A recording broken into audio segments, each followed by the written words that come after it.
নমস্কার বন্ধু, আমি সুমন বিশ্বাস। প্রতিদিন নাই আজও স্বপ্নিল বাংলা ক্লাসের পক্ষ থেকে সকল শিক্ষার্থী বন্ধুকে স্বাগত। দেখো বন্ধু, দীর্ঘ মোটামুটি 6 মাস পরে আমি এই বোর্ডে ভিডিও নিয়ে হাজির হয়েছি। গত দুদিন আগে 26 সালে যখন মাধ্যমিক পরীক্ষা শুরু হয় বাংলার, তার উত্তরপত্র করার জন্য আমার প্রিয় যে ছাত্র আব্বাসের বাড়িতে বসে আমি বাংলার উত্তরপত্র করে দিয়েছিলাম। আজকে কিন্তু আমার নিজের বাড়িতেই কিন্তু আজকে একটা ভিডিও তোমাদের সামনে হাজির করছি দীর্ঘ প্রায় 6-7 মাস পরে। কারণ আমি দীর্ঘদিন ধরে পড়াতে গিয়ে দেখছি যে প্রত্যেকটা ছেলে মেয়ে, নতুন স্কুলে পড়াতে গেছি বাইনর একে হাই স্কুলে, আমাদের বানিয়র যে একে হাই স্কুলে, সেখানে গিয়ে আমি দেখছি কিন্তু ছেলেপেলে ভুল উচ্চারণ করছে। এসএসসি পড়াচ্ছি যাদের, তাদেরও ভুল উচ্চারণ করাচ্ছে, মাধ্যমিক করছে, প্রত্যেকটা ছেলে মেয়ে ভুল উচ্চারণ করছে। অর্থাৎ যারা প্রকৃতপক্ষে স্বরবর্ণর উচ্চারণটাই করতে পারে না, স্বরধ্বনি উচ্চারণটাই করতে পারে না, তাদের আমি ব্যাকরণটা শেখাবো কি করে? ঠিক আছে, এই কারণে আজ আমার মনে হলো পড়াতে এসে, যে বাপি ভাগনাদের পড়াচ্ছিলাম, ঈশাদের পড়াচ্ছিলাম, তখন বললাম তোর আমাকে একটু ফোনটা ধরে দে, আমার অন্তত আজ এই বিষয়টা একটু শিখিয়ে দিই। যে আমরা যদি ধ্বনির উচ্চারণটা না জানি, তাহলে ব্যাকরণটা কিন্তু আমাদের পক্ষে বোঝাটা কিন্তু ভীষণ অসুবিধা। এই ব্যাকরণ বুঝতে হলে কিন্তু আমাদের উচ্চারণ থেকে ঠিকঠাক ভাবে শিখতে হবে। তাই আজকে দেখো বন্ধু, তোমাদের যেটা শেখাবো স্বরবর্ণের উচ্চারণ। অর্থাৎ যে স্বরবর্ণটা আমরা পড়ে আসছি, আমরা প্রচুর ভুল উচ্চারণ করি। কেন বলতো? কারণ এলাকা বিশেষে এক একজন এক এক রকম ভাবে উচ্চারণ করে।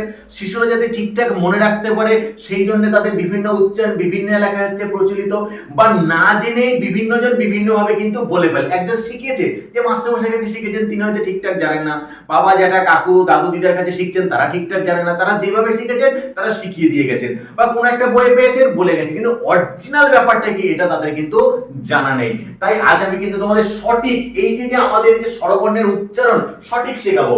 দেখো বন্ধু, এই যে অ থেকে ও পর্যন্ত 11টা স্বরবর্ণ আছে। কথা বললাম 11টা স্বরবর্ণ বা স্বরধ্বনি, তুমি যেটাই বলো না কেন, উচ্চারণ করলে ধ্বনি, লিখে দিলে হচ্ছে বর্ণ। তাদের উচ্চারণটা শেখাই কিরকম ভাবে উচ্চারণ। দেখো বলি, এই যে অ, অনেকে পড়াতে গিয়ে বলে কি স্বরে অ, কথাটা সম্পূর্ণ ভুল। স্বরে অ বলে কিচ্ছু হয় না, ক্লিয়ার?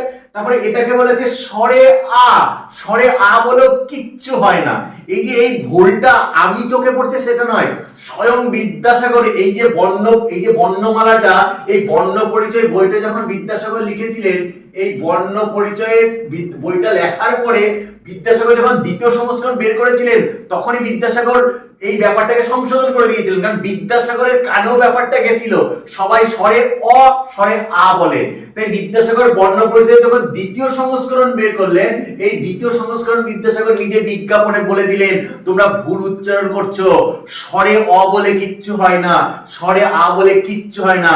তিনি বললেন অরিজিনাল এই যে বর্ণটা বা ধ্বনিটার অরিজিনাল উচ্চারণ হচ্ছে অ।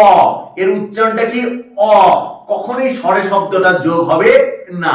ঠিক তেমন এই যে বর্ণটা, এর উচ্চারণটা কি, ধ্বনিটার উচ্চারণটা কি, এর উচ্চারণটা হচ্ছে আ, কখনোই কিন্তু স্বরে আ বলা যাবে না, শুধু বলতে হবে আ।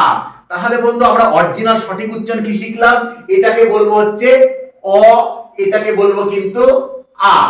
আরে এই যে বর্ণটা, এই বর্ণটাকে আমরা সবাই কি বলি জানো তো? আমরা বলি হস্যই, হস্যই। আরে বাবা, হস্যই বলে কিচ্ছু হয় না, হস্যই বলে কিচ্ছু হয় না। একটু খেয়াল করো, এই যে ব্যাপারটা, এটা হচ্ছে এই যে আমরা বলি হয় ফলা দন্ত ছয় বয়, ঠিক আছে? এই যে হস্যই বলি, কথাটা হস্যই নয় বন্ধু। একটু খেয়াল করো, হয়ের সঙ্গে রফলা যোগ হলে তখন হ সাউন্ডলেস হয়ে যায়, হয়ের সঙ্গে রফলা যোগ হলে হ সাউন্ডলেস হয়ে যায়, তখন রটা পড়ে থাকে র, তাহলে দন্ত স, রস বফলা যুক্ত হচ্ছে বলে দন্ত সটা দুবার হবে উচ্চারণ, তাহলে রস্য ই, তাহলে এই যে উচ্চারণটা হয়ে যাবে কিন্তু রস, রস্য ই। তাহলে এর উচ্চারণটা কি হবে? রস্য ই, কখনোই হস্যই নয়। হস্যই কেউ কিন্তু বলবে না, কারণ হয়ের সঙ্গে রফলা যুক্ত হলে হ সাউন্ডলেস হয়ে যায়, সেখানে র উচ্চারণটা হয়। আর দন্ত স-এর সঙ্গে বটা ফলা হিসাবে যুক্ত আছে, তাই দন্ত স-টা ডবল উচ্চারণ হয়ে যাবে। তাই এর উচ্চারণ হয়ে যাবে রস সো ই, রস সো ই, কখনোই কিন্তু হস্যই আর বলবে না, ঠিক আছে? ঠিক তেমন এই বর্ণটা তাহলে উচ্চারণ কি হয়ে যাবে? তাহলে এটা যদি রস্যই হয়, অটোমেটিক এর উচ্চারণটা কি? দীর্ঘ, ক্লিয়ার? তাহলে এই যে দীর্ঘ, তাহলে এটা যদি রস্যই হয় তাহলে এটা কিন্তু দীর্ঘ ই, অর্থাৎ এই রস্যই থেকে উচ্চারণের সময়টা বেশি লাগে বলে একে তখন বলতে হবে দীর্ঘ ই। তাহলে এটা হয়ে গেল রস্য ই, আর এটা হয়ে যাবে কিন্তু দীর্ঘ ই। এবার ভাবতে পারো যে বন্ধুরা যে এখানে তো দীর্ঘই ছিল, স্যার এখানে কিন্তু হ্রস্বের চিহ্ন দিল কেন? কারণ আমরা কখনোই কিন্তু দীর্ঘইকে উচ্চারণ করতে পারি না, আমরা হ্রস্বই বা দীর্ঘই দুটোকেই কিন্তু আমরা ই রূপে কিন্তু উচ্চারণ করি। তাই এদের ধ্বনিগত কোনো পার্থক্য নেই, বর্ণগত চেহারার পার্থক্য আছে। অর্থাৎ বর্ণে আমরা আলাদা লিখবো, ধ্বনিতে কখনো আলাদা লিখবো না।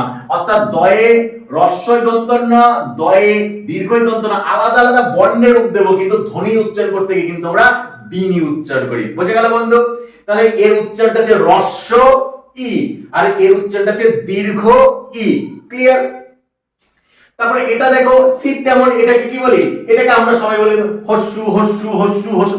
হস্যু কি জিনিস? হস্যু বলে কিছু হয় না, এর উচ্চারণটা সেম এই প্রসেসে, এর উচ্চারণটা সেম এই প্রসেসে। অর্থাৎ এর উচ্চারণটা শীত তেমন হ্রস্ব উ। তাহলে যে বললাম হ সাউন্ডলেস হয়ে যাবে, ঠিক তেমন এর উচ্চারণ হয়ে যাবে রস, তারপর সো, তারপর হচ্ছে উ। অর্থাৎ এর উচ্চারণটা সেম হয়ে যাবে কিন্তু রস উ। এই প্রসেসেই কিন্তু এর উচ্চারণটা হবে রস উ। ঠিক তেমন এই যে এর উচ্চারণটা কি হবে? সেম এর মতন হবে। তাহলে এর উচ্চারণটা ঠিক হয়ে যাবে একবার সেম ভাবে দীর্ঘ উ। অর্থাৎ এই হ্রস্ব থেকে এর উচ্চারণে বেশি সময় লাগে বলে একে বলা হচ্ছে দীর্ঘ। তাই এর নামটা উচ্চারণটা কি যে দীর্ঘ উ। তাহলে এর সঠিক উচ্চারণ হচ্ছে হ্রস্ব উ আর এর সঠিক উচ্চারণ কিন্তু দীর্ঘ উ। ক্লিয়ার বন্ধু? এবার এই যেটা পড়ে থাকলে এই যে এর উচ্চারণটা কি? এর উচ্চারণটা কি? এর উচ্চারণটা ভাবো, এটা স্বরবর্ণ হলো, একে আমরা সাধারণত ব্যঞ্জন আর স্বরের মিশ্রণে কিন্তু উচ্চারণ করি। রয়ে, এই যে রয়ে, রয়ে হস্যই যেটা আমরা বলি, ঠিক আছে? রয়ে, রয়ে হস্যই, রয়ে হস্যই, অর্থাৎ একে উচ্চারণ করে কিন্তু রি, রি। এর উচ্চারণ কি? রি। অর্থাৎ রয়ে হস্যই ই, এর উচ্চারণটা কিন্তু স্বরবর্ণ হলো, কিন্তু একে ব্যঞ্জনের নিয়ে উচ্চারণ করতে হয়। তাই অনেকে কিন্তু রি কে প্রকৃত স্বর বলতে নারাজ, তাই এর উচ্চারণ কিন্তু রি। বোঝা গেল বন্ধু? তারপর দেখে এই যে এটার এর উচ্চারণে কোনো সমস্যা নাই, এর উচ্চারণ কিন্তু এ। কি বললাম? এ। এর উচ্চারণটা কি? দেখো এটা কিন্তু যৌগিক স্বর, এই স্বরটা তৈরি হয়েছে অ প্লাস হস্যই রস্যই মিলে, অ প্লাস রস্যই মিলে কিন্তু তৈরি হয়েছে, অ প্লাস রস্যই মিলে কিন্তু এটা তৈরি হয়েছে। কিন্তু এই যখন উচ্চারণ করব এর উচ্চারণটা কি হবে বলতো? এর উচ্চারণটা হয়ে যাবে কিন্তু ওই। কি বললাম? এর উচ্চারণটা ওই। এর উচ্চারণটা হবে কিন্তু ওই, ও আর রস্যই মিলে কিন্তু এর উচ্চারণটা হবে। তাহলে এর উচ্চারণটা কি হবে? ওই। ঠিক আছে? ওইখানে মা পুকুর পাড়ে, ওই। অর্থাৎ এর উচ্চারণটা হবে কিন্তু ওই। ঠিক তেমন এর উচ্চারণটা কি হবে? ও। কি বললাম? এর উচ্চারণ কি হবে? ও। বোঝা গেল বন্ধু? তারপরে দেখো এই যে এর উচ্চারণটা, এটাও যৌগিক স্বর, এটা কিভাবে তৈরি হয়েছে? এটা তৈরি হয়েছে অ প্লাস রস্যও মিলে, ঠিক আছে? অ প্লাস রস্যও মিলে, ঠিক আছে? তাহলে এর উচ্চারণ হচ্ছে ও, ও। কি বললাম? ও, ও, ও, ও। এর উচ্চারণটা হয়ে যাবে কিন্তু ও। বোঝা গেল? তাহলে দেখো বন্ধু এই যে স্বরবর্ণ আমরা কত ভুলভাল উচ্চারণ করি দেখো বন্ধু।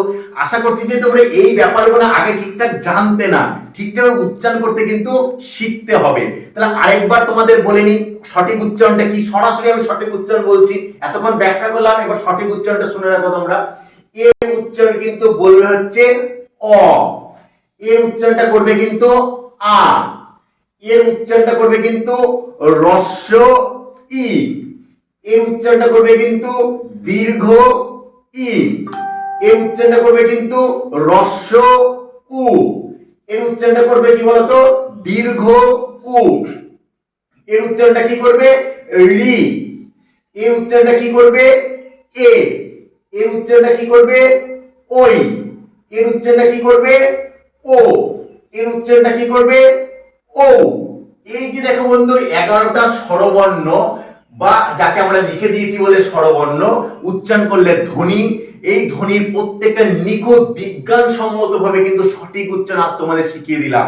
আশা করছি এরপর থেকে কোনো আমার অনলাইন শিক্ষার্থী বন্ধু যাদের কাছে এই ভিডিও পৌঁছাবে, যারা দেখবে, এরপর থেকে তারা কোনোদিন ভুল করবে না উচ্চারণ, এবং যখন কাউকে শেখাবে ভুল শেখাবে না। বা তোমার কানের কাছে যদি কেউ ভুলভাল উচ্চারণ করে তুমি বলবে এটা নয় এটাই ঠিক। আমি তোমাদের গ্যারান্টি দিচ্ছি 100% উপরে যদি কিছু থাকে সেটাই সঠিকভাবে কিন্তু আমি তোমাদের বললাম, কখনো কোনো ভুল বা মিথ্যা প্রমাণ করতে কিন্তু পারবে না। তুমি যে কোনো জায়গায় দেখে নিও, যে কোনো উচ্চারণ তত্ত্ব অভিধান তুমি দেখো, যে কোনো অভিধান তুমি দেখো বা বিখ্যাত বিখ্যাত মানুষের উচ্চারণ তুমি দেখো, তাহলে বুঝতে পারবে আমি কতটা নিখুঁত উচ্চারণ করেছি। বা স্বয়ং বিদ্যাসাগরের বর্ণনা করেছে দ্বিতীয় সিংহস্করের বিজ্ঞাপনে দেখো, তখন বিদ্যাসাগর কিন্তু উচ্চারণ কিন্তু বলে দিচ্ছে। আশা করছি বন্ধু আজকের এই ভিডিওটা দীর্ঘদিন পরে, প্রায় 6 মাস পরে তোমাদের সামনে যে ভিডিওটা করলাম, একটা তথ্যবহুল ভিডিও, প্রত্যেকেরই ভালো লেগেছে। যদি ভালো লেগে থাকে অবশ্যই বন্ধু তোমরা লাইক, কমেন্ট এবং শেয়ার করে দেবে, যাতে তোমাদের সঙ্গে সঙ্গে বাকি শিক্ষার্থীরা কিন্তু উপকৃত হতে পারে। আজকের ক্লাসটা এই পর্যন্তই, প্রত্যেকেই ভালো থাকবে। নমস্কার বন্ধু।